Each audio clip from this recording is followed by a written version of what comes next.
Grabe, ito na nga sinasabi natin. Parang nabuhay muli si Apo Lakay kay President Bongbong Marcos. Narinig niyo na ba yung speech niya nung siya'y nagsalita?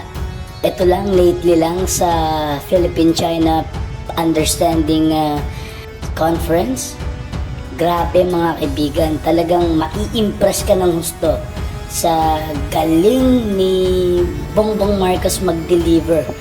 Yung way ng pagsasalita niya, yung way ng tindig niya, at yung impromptu speech na talagang walang binabasa. Wow, grabe.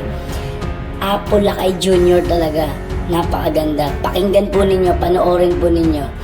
Talagang mai-impress kayo ng gusto sa talino, galing, at talagang eloquency ni Ferdinand Bongbong Marcos Jr., ang ating bagong presidente.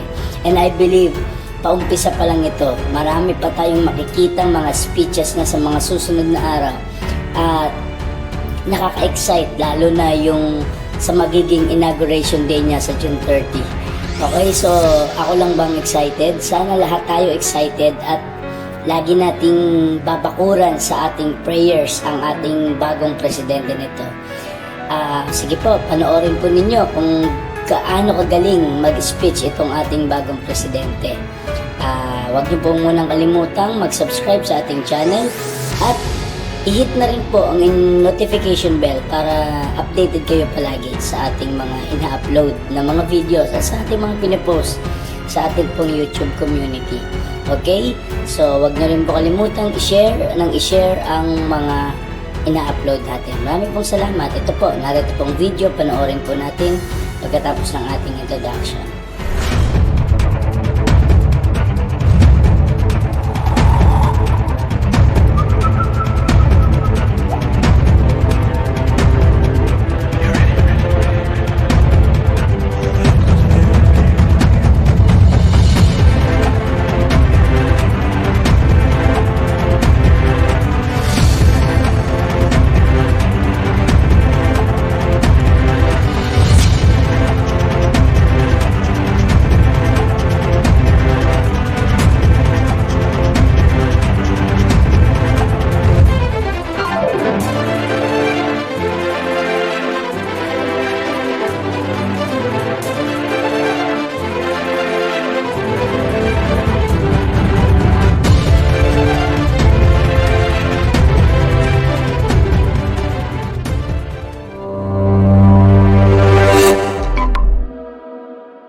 Good evening.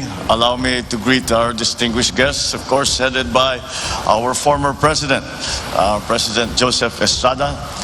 Ang tawag ko sa kanya, siya ang aking among tunay. Mula nung siya'y naging Pangulo, ang tawag ko kay Pangulong Erap ay ang aking among tunay. Hanggang ngayon, kahit tayo napalara na, boss, among tunay. Good to see you po. His Excellency, the Ambassador from the People's Republic of China, our good friend who has fostered so many relationships in the time that he has come as the representative of the People's Republic of China, His Excellency Ambassador Wang Ziliang.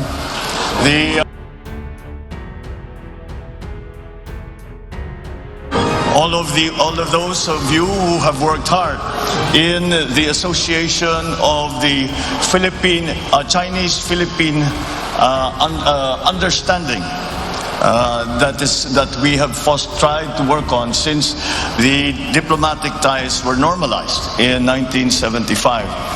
I have been lucky enough to have been able to attend many of the commemorations of the Chinese-Philippine Day as we are doing now. And it is because, well, certainly because, in fact, it is, in my view, a very important relationship that we must continue to evolve as the years go by and as the changes that we have seen around the world are affecting our own status within the region. And with that cooperation and with that communication, I think that we have been able to find a way to grow and to make stronger the relationships between our two countries, the People's Republic of China and the Republic of the Philippines. in many ways, the signing of the diplomatic agreement between the People's Republic and the Republic of the Philippines in 1975 was just a formalization or a normalization of an informal relationship that has been shown to go back at least to the Tang Dynasty. And that is how long the relationship between the Philippines and China has been going on, and this is at very many levels.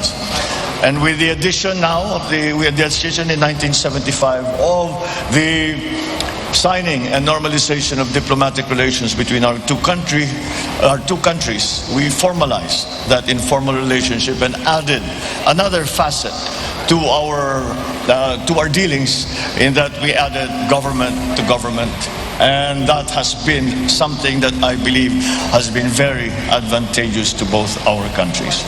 And so how do I see the future between China and the Philippines? I see the future of China and the Philippines developing in many ways that maybe we do not see now.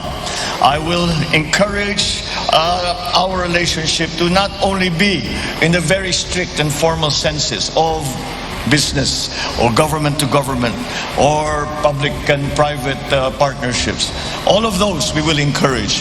But I learned a term and one of the conferences I was invited to in China, and it is a good term because it is, I believe, presents for us another opportunity to grow closer. And that term that I learned from the Chinese is people to people. And I think that it is another place, another area, another direction that we can explore to strengthen our foundations, to strengthen the foundation of our partnership, our friendship, and so that we move forward together into the future. The difficulties, the differences we may have will be helped in every way, as long as we continue trying and continue to communicate and continue to be forthright in the interest of each of our countries. I am of the firm belief that as we try to make our way in the post-pandemic world, then that each country will not be able to survive and to thrive by itself. We have developed such a close global community, both in politics, both in diplomacy, also in business, and so that it is not possible any longer for a single country to make its own way and say that they will succeed. I truly believe that it is the partnerships and alliances that we as a country will make with our friends and allies and partners around the world that will keep the stability of our economic recovery. And I think that, again, the synergy that will come from that cooperation is what I believe will bring us forward to a bright future. And to come to the day when we can say we are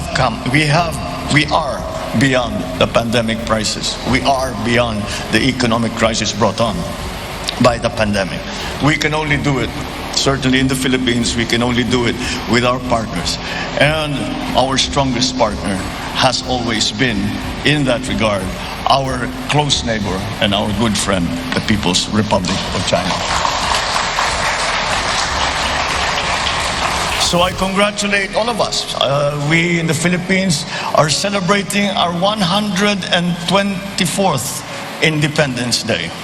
And together with that, we celebrate the 47th commemoration of the signing of diplomatic relations between the People's Republic of China. And it was both a form of independence, both our independence and both our signing with the People's Republic of China. It was our independence as well.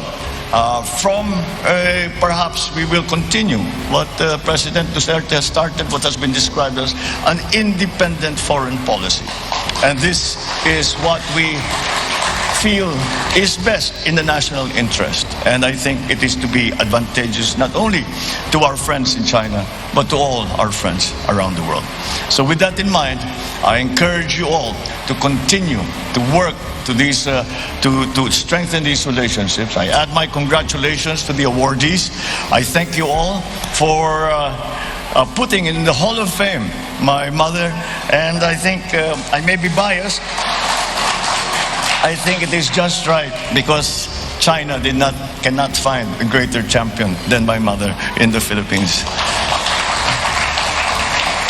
So thank you very much, and we look forward to continuing fostering this relationship, making it stronger, making it deeper, and to the advantage of our two great countries. Thank you very much, and good evening.